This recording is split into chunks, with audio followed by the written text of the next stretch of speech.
السلام عليكم ورحمة الله تعالى وبركاته. مرحبا بكم معايا في قصة جديدة. أتمنى أن تروق مسامعكم، فأرجوكم لا تنسوا الإعجاب والاشتراك في القناة يا أحلى متتبعين. بسم الله. وكتقول صاحبة القصة: أنا سميتي نورا، والسن ديالي 26 سنة. اليوم جيت نحكي لكم على سر زواجي اللي حسدوني عليه الكل. كل أم تمنات لبنتها خطيبي، وكل بنت تمنات تكون في بلاصتي. وبداية قصتي ملي خديت الباك وخطبوني لواحد الشاب كان وسيم بزاف، كيحمق بالزين. فوق هادشي كله كان غني بزاف، وعائلته من الأثرياء. وأنا بنت عادية جدا على قدر بسيط من الجمال، وعائلتي ناس فقراء. حنا على قد الحال، ما عندناش ما خصناش. يعني بصراحة كان الفرق كبير بيني وبينه، لا من ناحية المال ولا من ناحية الجمال. يعني ما كان حتى دافع اللي يخليه يجي يخطبني أنا بالذات، دونا عن البنات اللي من مستواه. وهذا الشيء علاش كلشي استغرب لهذا الزواج، لا عائلتي ولا جيراني ولا الناس اللي كيعرفوني ولا صحباتي. اما والديا كانوا كيقولوا هذا اكيد مفتاح الفرج، وربي سخر لينا هذا الشاب باش تبدل حياتنا للاحسن. بدينا كنوجدوا العرس، وما تخيلوش اشنو قالت لنا الام ديال خطيبي. قالت لنا بان العرس كله عليهم، بجميع مصاريفه. قالت لينا نتوما ما عليكم غير تجيو وتجيبوا اهلكم وصحابكم وجيرانكم، مرحبا بالجميع. وحتى الصداق اللي عطاتني كان كبير بزاف، اللي عمرني ما حلمت به، لا انا ولا شي وحده من بنات عائلتي. انا خديت الصداق وعطيته للام ديالي، قلت لها صبغي الظهر وبدلي الفراش وبدلي الماعن، ومازال دفعت منه شويه في واحد الطوموبيل الاب ديالي. كان المهم عندي هو ان دارنا تولي مقاده وزوينه باش تليق باهل خطيبي، واخا ما غتبان والو قدام ديورهم وفيلاتهم، ولكن واخا غير شويه. بدات حماتي كتوجدني العرس، بدات كتجي وكتديني الارقى البوتيكات وكتشري لي احسن الحوايج. اما الاثواب ديال التكاشط اش نقول لكم، وكتديني عند الخياطه الكبار باش يخيطوا لي حوايج العرس. اما الذهب اللي شرات ليا عمرني ما حلمت به، عمرت لي يديا وصباعي وعنقي، وحتى المضمه شراتها ليا. وكانت كل نهار كتجي وكتديني لمراكز التجميل باش ندير لوجهي لي سوان ونتهلا في الجسم ديالي، حتى وليت كنشعل. دارنا تبهروا فيا، ولاو كيقولوا لي وليتي وحده اخرى. شنو غادي نقول لكم؟ عرفتوا راني بحال عايشه في شي حلم وخايفه لا نفيق منه. حسيت أنني دخلت لعالم آخر عمرني ما شفته، لا في الأفلام ولا في المسلسلات. شفت ناس مختلفة تماما، أشكالهم وطريقة كلامهم، لأنني كيف قلت لكم كنت عايشة في عالم صغير ومحدود. أم خطيبي عطات الأم ديالي فلوس زايدة، وقالت لها شري الحوايج ليك والخواتاتي باش يحضروا نهار العرس ويكونوا في أحسن حلة. اش نقول لكم، حسيت وكأنني أميرة، ماشي هذيك البنت العادية اللي جمالها ما يوصل لبنات عمو ولا بنات خال العريس. طبعا مع التجميل والعناية طلعت كنهبل وكأنني وحدة أخرى. تغيرت كليا. أهلي ولاو كيقولوا لي هذه ماشي انتي، وقيلا جابوا شي وحدة أخرى من غيرك. المهم دوزنا العرس، شطحنا وغنينا وتصورنا، وكان أجمل يوم في حياتي.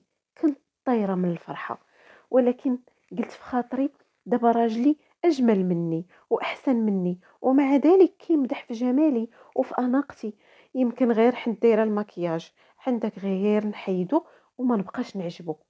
ولكن استغربت اني واخا غسلت وجهي ورجعت لطبيعتي بقى كيمدح فيا وفي جمالي، وكان كلامه ليا بحال اختارني عن حب. المهم ارتاحيت نفسيا وقلت الحمد لله، ودعيت الله ان هذا الشيء يبقى طول حياتي. من بعد سافرنا لشهر العسل ومشينا لفرنسا. هو اللي اختارها حيت اصلا عنده السكن تما، وهو كيعتبرها بلده الثاني لانه عاش فيها اغلب ايام حياته وقرا فيها. المهم كان شهر العسل رائع، واخا فاش كان كيعاود ليا على مغامراته مع البنات اللي كان كيعرفهم كنت كنخاف وكنقول ملي هو كان كيعرف هاد البنات بحال هكا علاش تزوجني انا بالذات. ولكن كنرجع وكنقول اغلب الشباب ما كيبغيوش يتزوجوا بالبنات اللي كانوا سبق عندهم علاقات بهم او سبق خرجوا معاهم. وكنرتاح شويه فاش كتجي هاد الفكره في راسي. الحاجة الوحيدة اللي بقات محيراني هو الشرط اللي شرط عليا. قال لي خاصك تاخدي مانع الحمل لاننا ما خصناش الولاد دابا، حنا باقيين صغار. المهم قبل ما نرجعوا من شهر العسل خرجني للمحلات وقال لي خدي اللي بغيتي لكل عائلتك. خديت الكادوات وخديت كاع داكشي اللي بغيت شريته. كان كريم معايا لأبعد حد. رجعنا للبلاد وداني عند الاهل ديالي وكنت سعيده بزاف وطايره بالفرحه. الفرحه كتبان في عينيا، وحتى الام ديالي بدات كترقي فيا مسكينه، خايفه عليا من العين والحسد، وكتقول لخواتاتي ما تعاودوا حتى لشي حد على تفاصيل حياه اختكم. كل شي عشتو كأنه حلم وردي. القصر اللي عايشة فيه والخدم والحشم، علاقتي بأهل زوجي، معاملة زوجي ليا، كل شي بحال الحلم. حتى عائلتي ديما كيسولوني واش انا مرتاحه في حياتي، لانهم ما كانوش مصدقين هادشي اللي انا عايشه فيه، ويحسب ليهم هاد الزواج وراه شي حاجه. ولكن في البدايه ما كانت حتى حاجه واضحه. الشيء الوحيد اللي لفت نظري هو صحه الزوج ديالي. كان ديما كيمشي عند الطبيب، وفاش كنسولو كيقول لي ما ديري في بالك والو، ما تخافيش، ما كاين والو. والحاجه الثانيه هي اصراره على اني ما نولدش بحجه انني باقيه صغيره، واننا باقين في السنين الاولى من الزواج، واني من الممكن اني ما نقدرش على التربيه، وهذا الشيء يقدر يدير لنا مشاكل بيناتنا. انا كنت كنصدق وكنقول يمكن كلامه صحيح، ولكن في داخلي كنقول انا باغيه الوليدات، وانا حاسه براسي قادره انني نكون ام. أنا مستعدة للموضوع، والمشاكل ما يمكنش يجيو من بعد هذا الدلال اللي معيشني فيه هو وعائلته. حاجة أخرى اللي لاحظت أنه ما كانت عنده حتى خلفية على الدين ولا الصلاة. ما كانش كيصلي، وأصلا ما كيعرفش يصلي.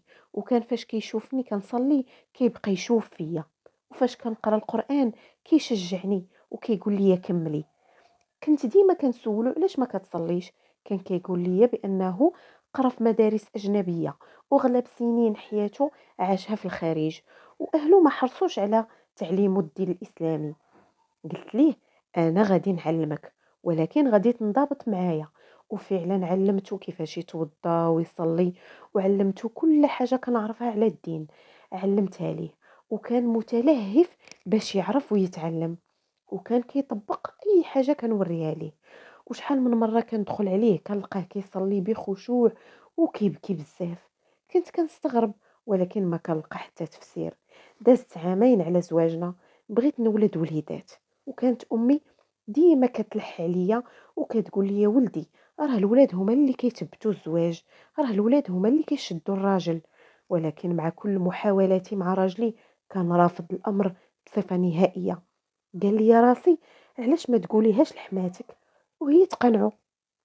ولكن فاش قلتها ليها تصدمت من ردة فعلها. قالت لي لا، نتوما دابا باقيين صغار وما تفكريش تولدي دابا. كنت كنسائل علاش تزوجني وما باغيش يولد معايا، والام ديالو كتعاملني احسن معامله وحتى هي رافضه، وعلاش ما بغاتش يكون عندها الاحفاد؟ يمكن ما راضيينش بيا حيت انا ماشي من مستواهم، ما بغاونيش نولد مع ولدهم. لكن علاش اختاروني من دون بنات عائلتهم؟ عرفتو كنت حيرة في هذيك الفترة، ومشيت عند الأم ديالي وعاودت ليها هاد الشي. قالت لي غير حيدي مانع الحمل وحملي وحطيهم قدام الأمر الواقع. ديك الساعة ما عندهم ما يديروا، غير يتقبلوا ويسكتوا. بصراحة اقتنعت بالفكرة، ولكن في هذيك الأيام الزوج ديالي صحته تدهورات بزاف ومرض بزاف، وقلت خليني بلاتي حتى يبرى راجلي ونقابله ونعتني به ويقتنع بأنني قادرة نتحمل المسؤولية. ولكن راجلي بقى مريض وما بقاش كيقدر يوقف على رجليه، وطلب منا أنه بغى يمشي للعمرة. وفعلا مشينا للعمرة واعتمرنا، واعتمر على كرسي متحرك، وكان كثير البكاء، وكان كيطلب مني السماحة. وانا كنت كنقول ليه علاش غادي نسامحك، انت ما درتي ليا غير كل خير وعيشتيني في احسن ايام عمري. رجعنا من العمرة، ولكن ما كاين حتى حسن، ما كاين حتى تحسن في صحته، تدهورات حالته بزاف. بقى على هذاك الحال حتى توفى. ما تصوروش صدمتي. نهاريت، تحطمت، لولا إيماني القوي لكنت حماقيت، ولكن تماسكت وقواني الله. ما كانش ساهل عليا نفقد راجلي بعد سنوات قليلة من زواجنا، وبالأخص أنني ما شفت منه غير الهنا والسعادة. المهم دازت فترة العزة وأنا باقية في دار زوج ديالي. مرضت بزاف، يمكن حنت فقدت الزوج ديالي وبحال اكتئبت شوية وهي تقول لي حماتي يلا نديك عند الطبيب ديالنا. ومشيت ودوز ليا ودار ليا التحاليل، وفاش خرجت النتيجة ديال التحاليل كانت الصدمة والمصيبة الكبرى. قال لي الدكتور بأن التحاليل أثبتت أنني مصابة بالإيدز، وأني تعاديت من الزوج ديالي، لأنه هو كان عارف باللي الزوج ديالي مريض بالإيدز لأنه هو الطبيب ديال العائلة ديالهم. اش غادي نقول لكم، دارت بيا الدنيا. واخيرا لقيت جواب لكل الاسئله اللي كانت كتراودني. علاش اختاروني من دون كل البنات ديال عائلتهم؟ علاش اختاروني انا انا من دون البنات؟ انا باش نسلي ولدهم، باش نفرح ولدهم المحكوم عليه بالموت، باش يفرح في اخر ايامه وما يعيش وحيد. ما فكروش فيا، ما فكروش باللي حكموا عليا بالموت ودمروا لي حياتي، وانا ما ليا حتى ذنب. انتفضت وبقيت كنغوت وكنقول لهم علاش درتوا فيا هاد الشيء؟ علاش حطمتوا لي حياتي باش تسعدوا ولدكم؟ نتوما ناس انانيين. المهم فرغت قلبي وقلت كل شيء، داكشي اللي في خاطري، وما تصوروش كان الرد صادم من حماتي. كان ابجع من هاد الشيء اللي وقع ليا. قالت لي انا غنعطيك بزاف ديال الفلوس وغنعوضك وغنضمن لخوتك ولعائلتك مستقبلهم. فهاد اللحظة توقفات الحياة قدامي وسالات الهضرة، ما بقى ما نقول. وقلت صافي ما عندي ما نغير، انا صافي محكومة بالموت، ولكن غنصبر وغنسكت باش عائلتي يعيشوا وما يعرفوا والو. ما قلت لهم حتى شي حاجة، يستاهلوا التضحية، وهذا اكيد ثمن الزواج اللي حسدوني عليه الناس. وهذه هي نهاية قصتي، وكنتمنى منكم تدعيوا معايا بالصبر والقوة باش نتعايش مع المرض إلى أن يتوفاني الله. وزوجي وعائلته الله يغفر لهم على اللي داروه فيا. وإلى هنا تكون انتهت القصة ديال اليوم. أتمنى أن تكون عجباتكم وتوصلوا الفيديو إلى عدد كبير من اللايكات. وشكرا لكم، أحبكم في الله، وإلى اللقاء.